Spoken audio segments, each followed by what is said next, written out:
Olá, meu nome é Esther e este é eu. Hoje eu irei falar de um livro da minha tia. Como vocês viram, hoje eu estarei falando sobre este livro aqui, Tecendo Histórias, Gestando Futuros.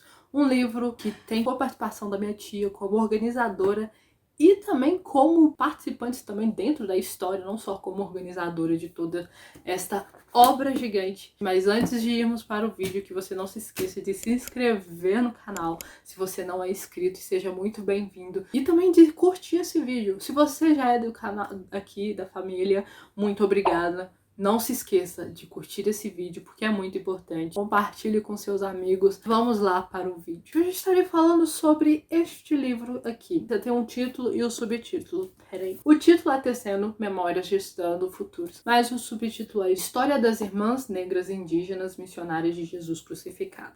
Então você já tem assim a noção geral do que vamos ter nessa obra. Qual será o assunto, qual é o público que será atingido aqui, principalmente dentro dessa obra. Esse livro vai nos contar a história, sim, das missionárias de Jesus Crucificado, que é um tipo que um instituto, um projeto que tem dentro da Igreja Católica. Foi criado em 1928.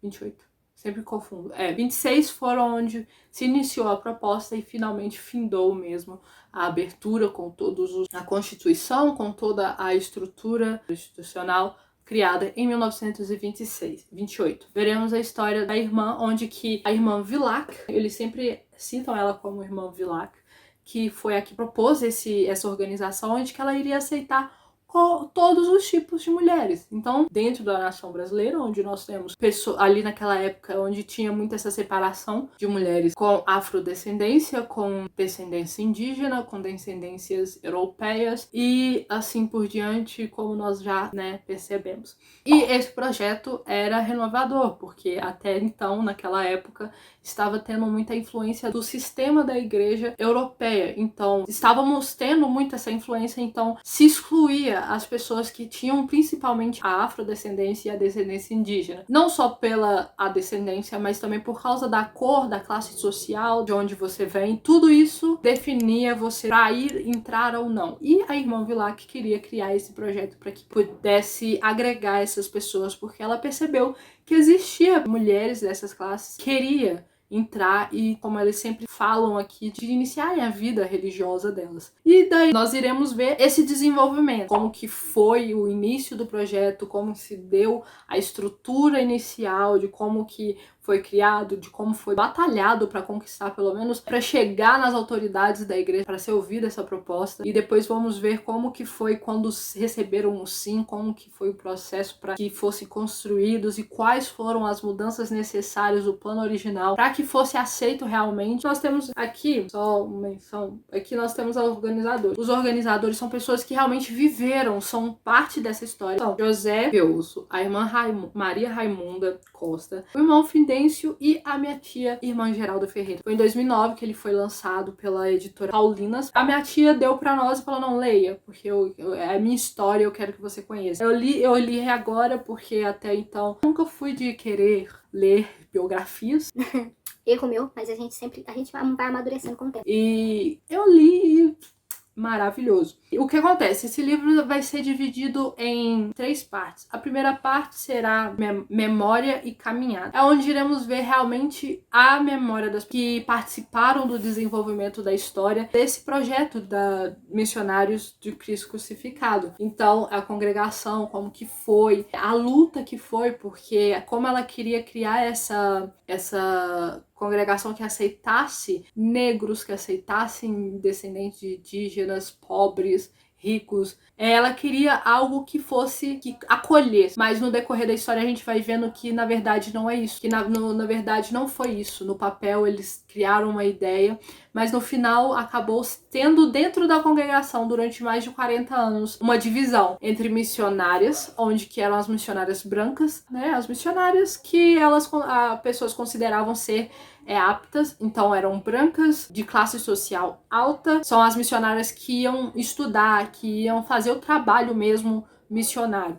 E nós tínhamos a outra classe, que era de missionárias oplatas. O que seria as missionárias oplatas? A oplatas era a classificação para as missionárias afrodescendentes, também descendentes indígenas, de outras descendências e de classe social baixa.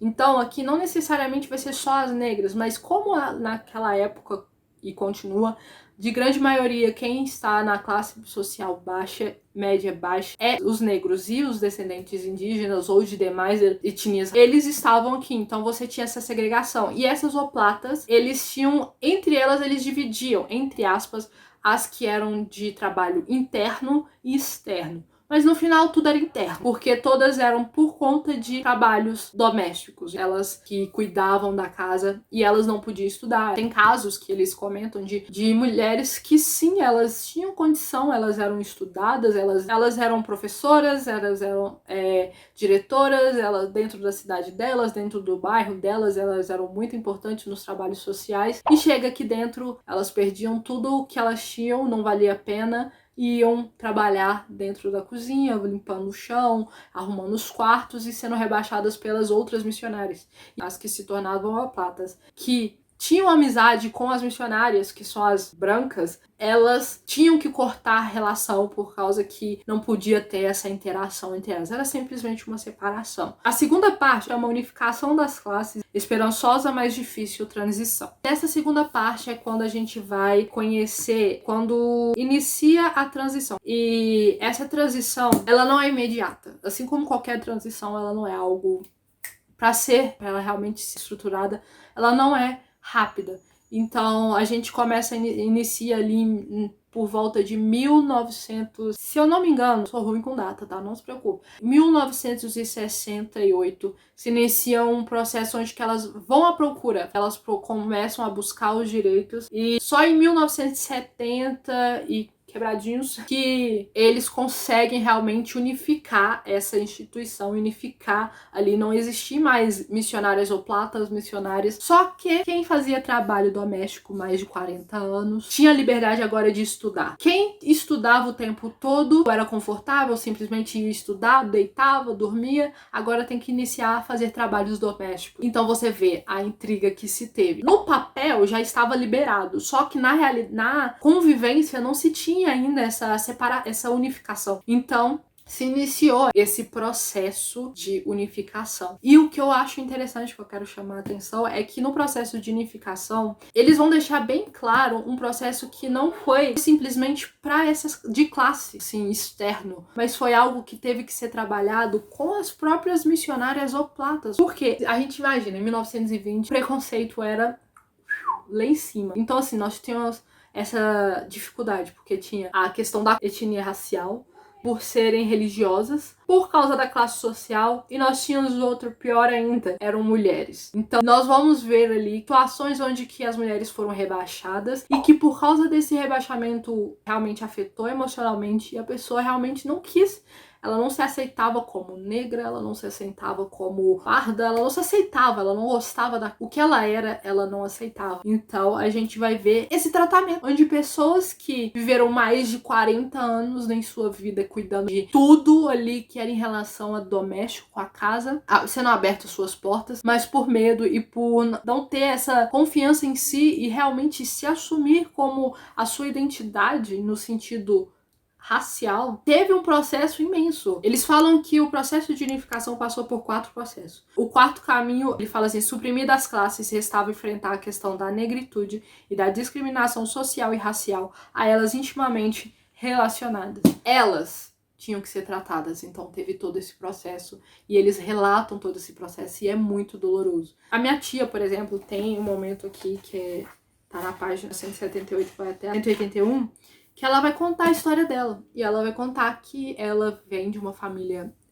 trabalhava numa fazenda pro fazendeiro. E ela, desde pequena, quando ela criou idade suficiente, ela foi trabalhar como... acho que seria agora como babá dos filhos desse fazendeiro, onde os pais trabalhavam. Beleza, ela viveu uma experiência ali, ela foi numa igreja, gostou, e resolveu então seguir a vida religiosa. E ela vai contar que eu não via diferença do que eu vivia fora da minha vida religiosa, eu não vejo diferença com o que eu vivo aqui dentro. E nós vamos ter a terceira parte, denominada Anexos, é onde você vai encontrar pegar as atas do processo de construção de encontros que tiveram. E assim, uma coisa que me chamou a atenção mesmo é que eles iniciaram como um projeto religioso. Eles iniciaram um projeto religioso e que ia impactar ali uma realidade dentro da igreja ali, aqui em específico, Igreja Católica Apostólica Romana. Só que não ficou contido na congregação, tá? Foi algo que impactou toda a sociedade, principalmente São Paulo, onde que a história de escravidão, eles aqui citam também, foi muito grande, principalmente Campinas, que é onde a sede fica, antes da abolição da escravatura, até o finalzinho, era onde se encontrava mais concentração de escravos. Então, assim, ali havia uma concentração muito grande de pessoas que eram descendentes mesmo, e que sofriam. Ela vai quebrando, e ao mesmo tempo ela vai criando essa necessidade de identidade. A identidade negra, a identidade de indígena, tudo isso na perspectiva de alguns homens que foram impactados pela realidade que elas viviam, mas que na verdade quem mudou, quem criou essa realidade foram mulheres. A única coisa que eu não gostei foi a diagramação, tá?